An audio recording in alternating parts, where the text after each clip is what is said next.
जी, class 6 के बच्चे first unit open कर लें, वेयर वी लिव नाउ। ये बिल्कुल जो न्यू एडिशन आया है ऑक्सफोर्ड प्रोग्रेसिव इंग्लिश का, ये उसका यूनिट नंबर 1 है।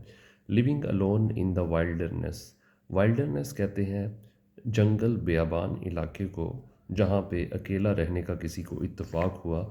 उसने अपनी ज़ाती तजर्बे के बारे में ये एक डिस्क्रिप्शन लिखी है, इसलिए इसको कहा गया है पर्सनल नरेटिव।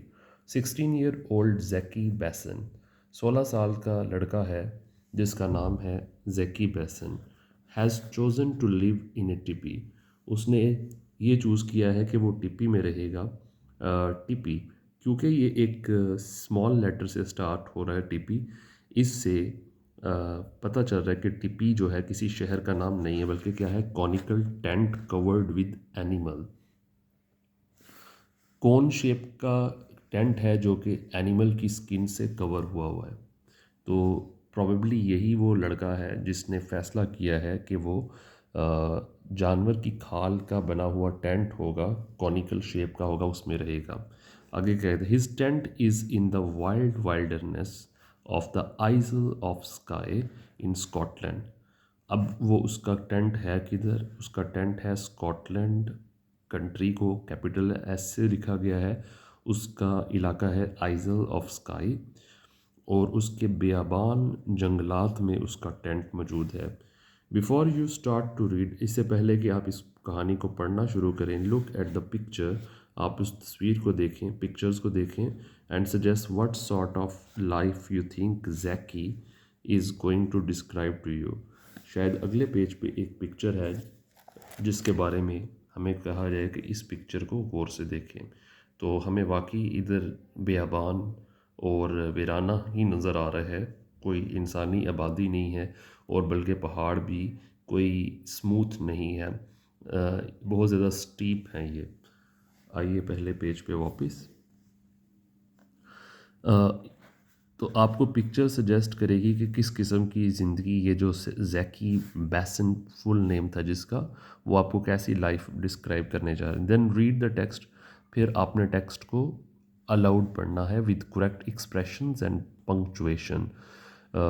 बिल्कुल दुरुस्त इजहार के साथ और पंक्चुएशन के साथ आपने इस टेक्स्ट को पढ़ना है पिक्चर को देखने के बाद। After you are done reading the text, जब आप टेक्स्ट को रीड करना फिनिश कर लेंगे, रिविजिट द प्रिडिक्शंस, तो आप उन प्रिडिक्शंस को दोबारा से उनके ऊपर नज़रसानी कीजिए। यू हैव मेड, वो पेशन गोइयाँ जो आपके दिमाग में पहले से मौजूद हैं उनको दोबारा आप जांचिए। And discuss whether they should be modified और नॉट, और आप उसको उनके बारे में ये डिस्कस करें कि क्या जो आपने पहले सोच रखा था उनमें अब आपके ख्याल में चेंज आया कि नहीं। Let's read paragraph 1। I live alone on the Isle of Skye in a tepee. मैं आइजल ऑफ स्काई में रहता हूँ, बिल्कुल तनहा रहता हूँ। Almost impossible to find without detailed directions. आप मेरा पता बिल्कुल नहीं ढूंढ सकते जब तक आपको एक एक इंच की डिटेल डायरेक्शन ना मिल जाए, तब तक आप मुझ तक नहीं पहुंच सकते। It might seem unusual for someone of 16।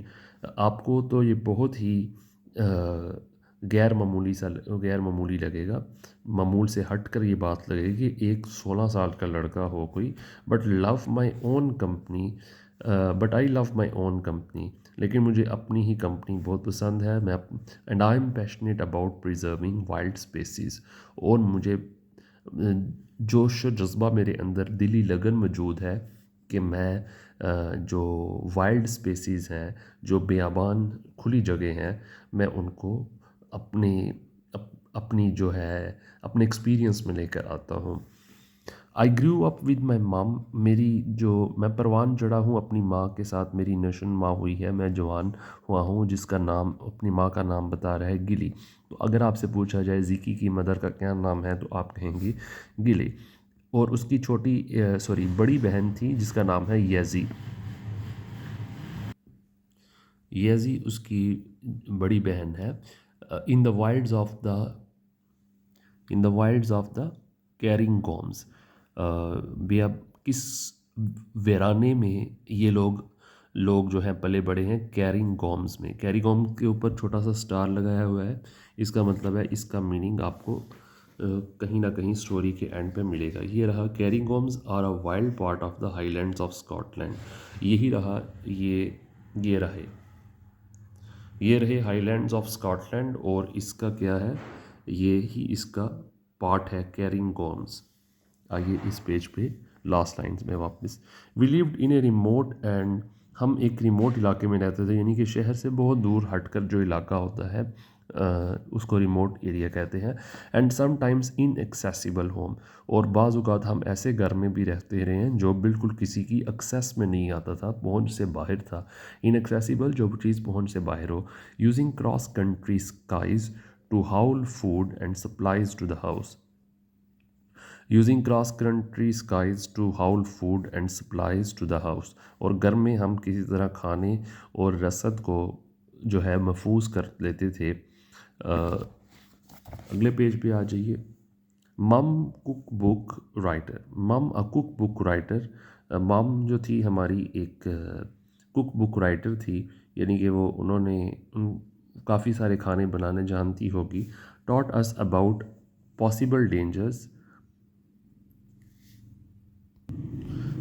Mom ने हमें क्या सिखाया, उनकी मॉम ने हमको सिखाया कि कौन कौन से खतरात जो हैं वो फेस कर सकते हैं, and how to cope with them, और कैसे इन खतरात का सामना किया जाए। Then let us run wild from an early age, और हमें ऐसे ही, हमें छोटी उम्र में ही अकेला बाहर वो निकलने की इजाज़त दे देती थी कि जाओ घूम फिर लाओ, आवारागर्दी कर आओ। We also travelled abroad regularly, हम दूसरे ममालिक में भी रेगुलरली सफ़र किया करते थे। Visiting remote tribes and cultures, और हम दूर दराज के कबाइल और कल्चर्स को विज़िट करके आते थे। Where we lived for weeks, जहाँ पे हम कई हफ्तों तक क़याम करते थे। एज मम स्टडीड फूड, क्योंकि मम जो थी वो खुराक के बारे में, खाने में मुख्तलिफ़ खानों के बारे में स्टडी किया करती थी, एंड रेसिपीज़ के बारे में, और उनके बारे में फिर लिखती थी। I spend so much time with tribes, मैं कबायली लोगों के साथ बहुत सारा वक्त गुजारता था। Who rely on the land, जिनका सारी रोज़ी रोटी का इन्हसार उनकी ज़मीनों के ऊपर था। That this became second nature to me, तो ये चीज़ मेरे लिए एक दूसरी नेचर बन चुकी थी। When I gained a place at the school of adventure studies on skies last year, I decided to live in a tepee, जब मुझे एक एडमिशन मिल गया स्कूल ऑफ एडवेंचर स्टडीज़ में ऑन स्काई में, पिछले साल मुझे एडमिशन मिला, तो मैंने ये फ़ैसला किया कि मैं टीपी में ही रहा करूँगा। Paragraph 3, I sleep on an ancient canvas camp, मैं सोया करता था एक कदीम ज़माने के कैनवस कैंप बेड में। My grand father gave me, जो कि मेरे दादा अबू ने मुझे तोहफे में दिया था। विद 2 ओल्ड आर्मी ब्लैंकेट्स थे, एंड सम स्किन्स, और कुछ खाल चमड़ा भी था। I tanned myself from roadkill for warmth, तो मैंने अच्छी तरह अपने आप को गर्माइश पहुंचाने के लिए अपने आप को पूरा कवर अप कर लिया करता था। I have an open fire, मेरे पास ओपन फायर, मैं खुले आसमान के नीचे आग लगा लेता था। Spend many evenings tanning animals and fish skins and carving would, और मैं बहुत सारी शामें ऐसे ही गुजारता था जिसमें मैं एनिमल्स को टैनिंग करता, एंड फिश स्किन्स को, और कार्विंग वुड, और लकड़ी के ऊपर मैं जो था, कार्विंग का मतलब है खुदाई करके कुछ लिखना। I store clothes and books in an old metal trunk of my mum's, मैं कपड़े और किताबें, मेरी अम्मी ने मुझे एक मेटल का संदूक दिया हुआ था वहाँ पुराना सा, उसमें मैं ये सारी चीज़ें महफूज कर लेता। It's covered in stickers from her travels, चूँकि हम काफ़ी सफ़र करते थे, तो अम्मी काफ़ी सफ़र करती थी, तो उसके ऊपर काफ़ी सारे स्टिकर लगे हुए थे।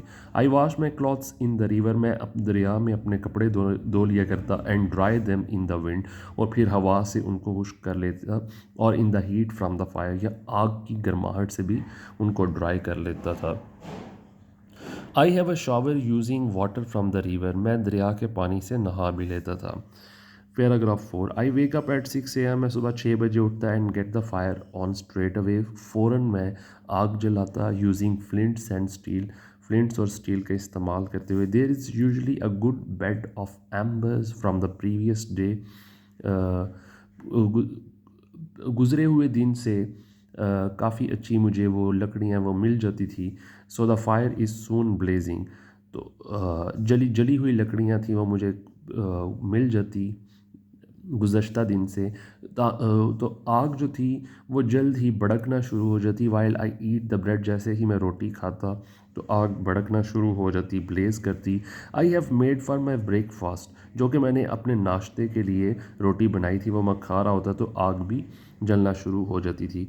आई collect kindling for later in the day.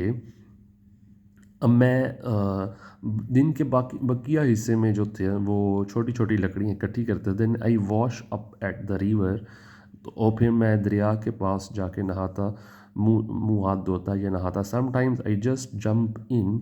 बाज़ औक़ात तो मैं फ़ौरन जो था वो जंप इन करता, मतलब किसी काम के लिए जल्दी करना। Specially when there is frost on the ground, ख़ासतौर पर जब ज़मीन पर जो थी वो बर्फ़ जमी हो।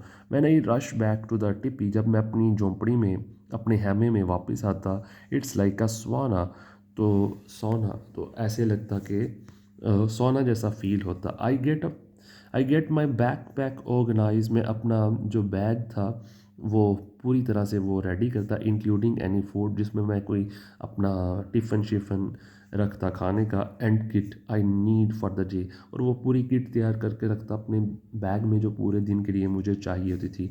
Bank the fire bye covering it, which keeps it low but alive. आग आग के ऊपर कुछ मैं चीज़ फेंक के उसको कवर करता ताकि वो थोड़ा मदम हो जाए लेकिन जलती हल्की हल्की रहे। एंड वॉक 30 मिनट्स, और 30 मिनट का फासला तय करते हुए मैं स्कूल जाता। There are 12 of us all ages on the course. इस कोर्स में 12 लड़के थे, तकरीबन सबकी सॉरी मुख्तलिफ एजेस के लोग थे। I have had a few hairy moments. मेरे कुछ जो थे हेयरी मूवमेंट्स भी थे। Once I was on the hills, एक दफ़ा मैं पहाड़ी के ऊपर था। When bad weather rolled in, जब बुरा मौसम ने हमें आ घेरा। एंड आई बिकेम डिसओरिएंटेड, मैं पूरी तरह से डिसओरिएंट हो गया, मतलब कि उसकी बिगड़ गया था। But thanks to mum's training, लेकिन शुक्र है मॉम ने हमें अच्छी खासी ट्रेनिंग दे रखी थी। I knew to stay calm, मैंने सब्र का दामन हाथ से ना छोड़ा। My friends use to love coming to our home, मेरे दोस्त मेरे घर आना पसंद किया करते थे। And running wild with me, और मेरे साथ आवारा गर्दी करना भी। So they are use to the way I live, तो उनको वो रास्ता अच्छी तरह से पता था जो जहाँ पे मैं रहता था। I hope some of them will visit me soon, मुझे उम्मीद है वो फिर कभी ज़िंदगी में मुझे दोबारा मिलने आएंगे। People ask if I miss the internet, लोग ये पूछते हैं कि क्या मैं इंटरनेट को मिस करता हूँ।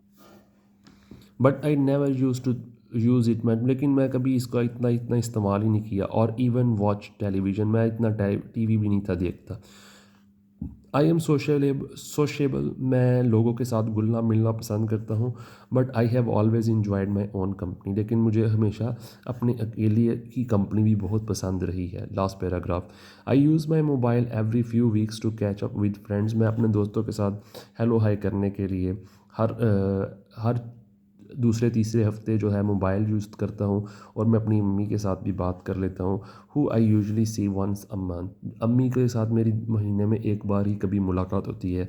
When I go back to the Cairngorms, मैं जब केयरिंग सॉरी केयरिंग गॉम्स वापस विज़िट करता हूँ। What I am doing isn't for every one, जो भी मैं कर रहा हूँ ये हर एक के लिए नहीं है। But it makes me happy, लेकिन मुझे इस चीज़ से खुशी मिलती है। I would like to see more people look after the land, मुझे अच्छा लगेगा कि अगर और लोग भी मेरी तरह हों और किसी ज़मीन का ध्यान रखें। एंड नॉट बी स्केर्ड, और वो बिल्कुल खौफ ना खाएं of it mix getting outside, scared of getting outside, और उससे बाहर जाने से उनको बिल्कुल कोई खौफ ना महसूस हो। उनको इस चीज़ का खौफ ना हो कि हम गीले हो जाएंगे, और उनको पता हो कि कैसे अपनी ज़िंदगियों को बचाना है। I would like to learn western riding. मुझे वेस्टर्न राइडिंग को सीखना बहुत अच्छा लगेगा, जैसे कि horse riding like a cowboy की तरह, एक काउ बॉय की तरह हॉर्स राइडिंग सीखना मुझे पसंद होगा। Because my ambition is to run my own wilderness school, क्योंकि मेरा जो इरादा है ज़िंदगी में कि मैं अपना ही एक वीराने में जो है कोई स्कूल चलाऊं, ट्रैवलिंग ऑन हॉर्स बैक, मैं हॉर्स की ऊपर बैठ के जो है सफ़र किया करूं, ये मेरे ज़िंदगी के इरादे हैं। When my studies are over, जब मेरी पढ़ाई ख़त्म आई होगी, I will move the tent back to mum's house, तो मैं अपनी अम्मी के घर वापस चला जाऊंगा and use it to tan skins, और वहाँ पे चमड़े का कारोबार करूँगा। अनटिल देन, तब तक I am happiest sitting by the flickering fire, तब तक मैं इस भड़कती हुई चमकती हुई आग के पास बैठ के वक़्त अपना गुजारूंगा और खुश रहूँगा। कार्विंग ऑफ स्पून, एक लकड़ी की खुदाई करके मैं एक चम्मच सा तैयार करूँगा, और बिल्कुल तन्हाई में, खामोशी में, and watching the northern lights, और नॉर्दर्न रोशनियों का मैं देखूंगा through the open TP door, और जो उसका हैमा था उसके जो दरवाजे से आती हुई रोशनी को मुझे देखना पसंद होगा। Okay student, thank you for watching, and if you are new to my channel please don't forget to subscribe to it. Okay, thank you, अल्लाह हाफिज़।